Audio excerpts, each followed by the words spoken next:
Hello everyone, I'm Thomas, and today we're looking at TurboLearn AI, an innovative tool designed to enhance your learning experience by transforming lecture recordings into comprehensive study materials. This video is split into timestamps, so if you want to skip to a specific part, feel free. Let's get started. What is TurboLearn AI and what does it do? TurboLearn AI utilizes artificial intelligence to convert your lecture and meeting recording into well-structured notes, interactive flashcards, and personalized quizzes. This allows you to focus on understanding the material during lectures, while TurboLearn handles the note-taking and study material creation.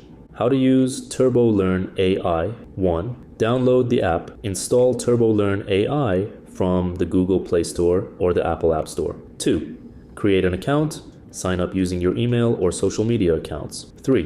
Upload recordings. Import your lecture or meeting recordings into the app. 4. Generate materials. Allow the AI to process the recordings and generate notes, flashcards, and quizzes. 5. Review and study. Access your personalized study materials and utilize interactive features to enhance your learning. That wraps up our review of TurboLearn AI. If you're curious about anything I didn't cover, drop your question in the comments. I'll make a video just for that. And don't forget to subscribe to our channel for more AI insights. Thanks for watching.